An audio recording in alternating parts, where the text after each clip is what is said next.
जय श्री कृष्ण। आइए प्रथम स्कंध के 8वें अध्याय में प्रवेश करते हैं। अश्वत्थामा को निष्कासित कर लिया। अब इस महाभारत के युद्ध में जो अपने लोग वीर गति को प्राप्त हुए हैं, गंगा जी में गए, श्री कृष्ण भी गए, सारे पांडव और भीष्म धृतराष्ट्र, गांधारी आदि सब गए और सबको पिंडदान आदि जो कुछ दिया जाता है, जलदान आदि, वो सब दे दिया।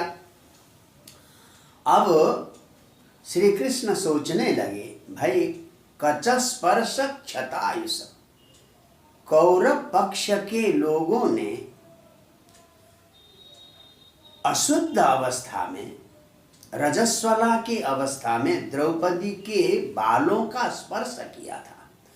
जिस समय बालों का स्पर्श किया और उसको किसी ने रोका नहीं, दुशासन को, तभी कौरवों की आयु समाप्त हो गई थी। यहाँ कहते हैं कचस्पर्श क्षतायुष, नारी का अपमान करके नारी को उस अवस्था में अगर आप बाल पकड़कर सभा में लाते हैं तो समझिए आपकी आयु समाप्त हो गई।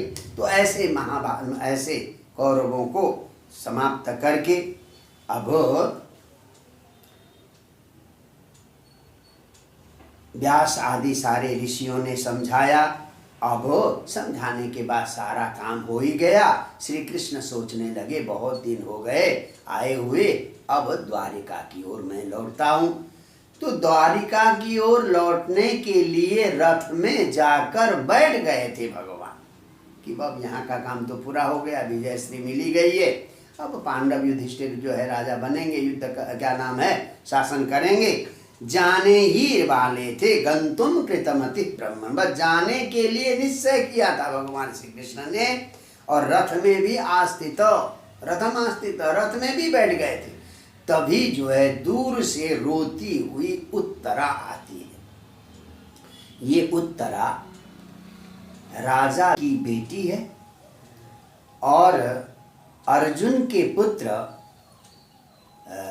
से, अभिमन्यु से इसकी शादी हुई थी और अभिमन्यु का गर्भ इसके अंदर था। इस बात को शायद अश्वत्थामा को भी पता होगा। तो वो दौड़ती हुई आई भगवान श्री कृष्ण के पास। देखिए क्या कहती है, उत्तरा जो गर्भिणी है क्या कहती है। आप 9वां श्लोक देखें 8वें अध्याय का। पाहि पाहि महायोगिन देव देव जगत पते, नान्यम पदवयम पश्ये यत्र मृत्यु परस्परम। हे जगत पते, हे जगत के स्वामी, हे देव देव, हे देवताओं के देवता, हे महायोगी, कि पाही पाही, बचाओ बचाओ, हमें बचाओ, कि त्वद अन्यम अभयम न पश्ये, आपके अलावा कोई हमें अभय दान दे देगा मुझे नहीं दिखता। आपके अलावा मुझे कोई भी अभय दान नहीं दे सकता। क्यों? यत्र परस्परम मृत्यु, यहाँ तो चारों ओर, दोनों ओर से मृत्यु है, तो इसलिए अगर इस मृत्यु से बचा सकते हैं तो केवल हे केशव आप ही बता सकते हैं। बोले क्या बात हो गई। अब वो कहती है, अभिद्रवति मामीश शरस्तप्ता यशो विभो, कामं दहतु मां नाथ मामे गर्भो निपात्यताम।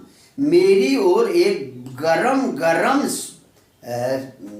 क्या नाम है, बाण, तप्त आयस, यानी तपा हुआ लोहे का बाण मेरी ओर दौड़ रहा है। मुझे बेशक जला ले परंतु मेरे इस गर्भ को न जलाए, क्योंकि यही गर्भ है जो रघुवंशियों का एकमात्र जो है बचा हुआ संतान है। अब संतान कहीं पर भी कोई रघुवंशी बचा, रघुवंशी नहीं सॉरी कुरुवंशी, कोई भी कुरुवंशी बचा ही नहीं। पांडवों के भी सारे मारे गए, क्या 5 पांडव है, अब उनके संतान तो होंगे नहीं, वृद्ध हो चुके थे। कौरवों का कोई बचा ही नहीं है। तो कुरुवंश में कोई भी संतान नहीं है, यही मेरे गर्भ में है। इसको आप बचाइए।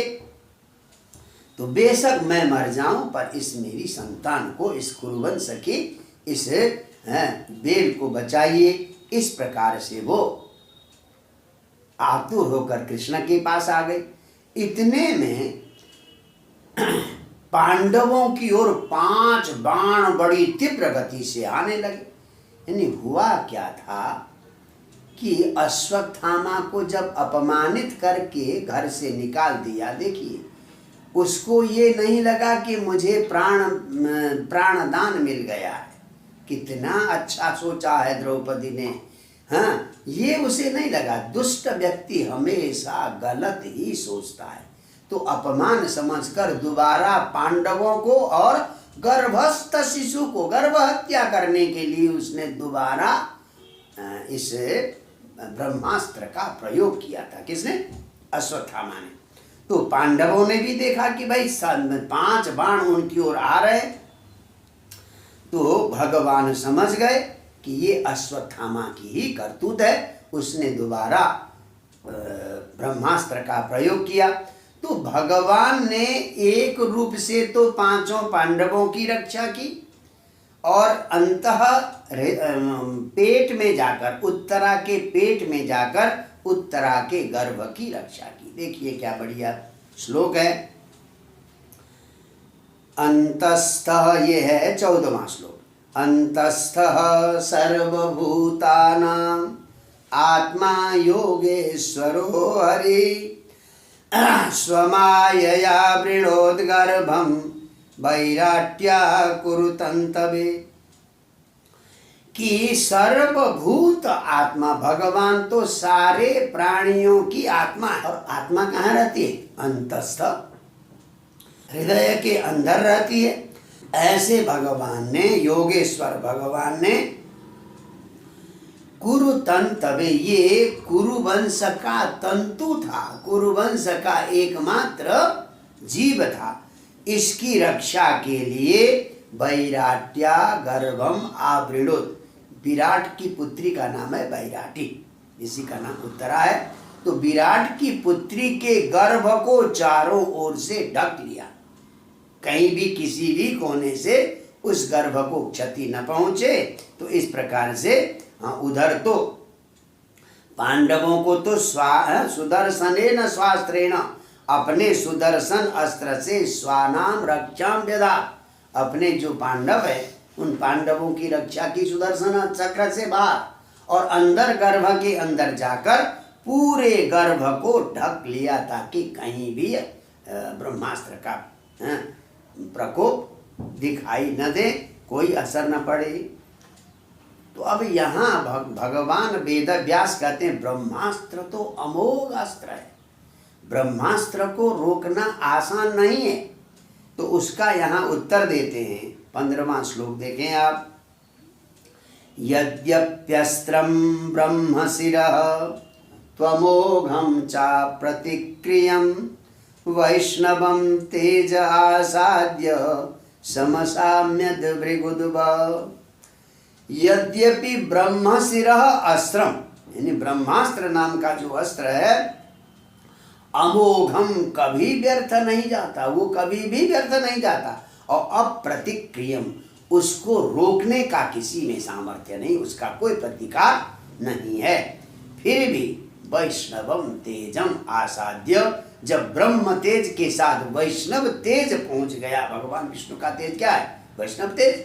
तो वैष्णवम तेज आसाद्य, वैष्णव तेज प्राप्त होने के बाद वो ब्रह्मास्त्र समाप्त नहीं हुआ, समसाम्यक, शांत हो गया। तो ब्रह्मास्त्र भी वैष्णव अस्त्र के सामने क्या हो गया? समसाम्यक, शांत हो गया। तो इस प्रकार से भगवान श्री कृष्ण ने 5 पांडवों की और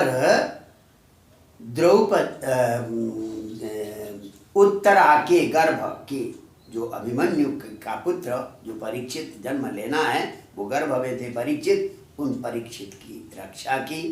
तो इस प्रकार से भगवान दोनों रूप धारण करके अंतःकरण और बाह्यकरण से रक्षा की। और इस प्रकार रक्षा करने के बाद जब जाने लगे तो बुआ कुंती भाव व्याकुल हो गई, भाव विभोर हो गई, और वो आकर भगवान की स्तुति करती है, बड़ी दिव्य स्तुति करती है। कुंती की स्तुति आप हम अगले एपिसोड में देखेंगे। जय जय श्री राधे।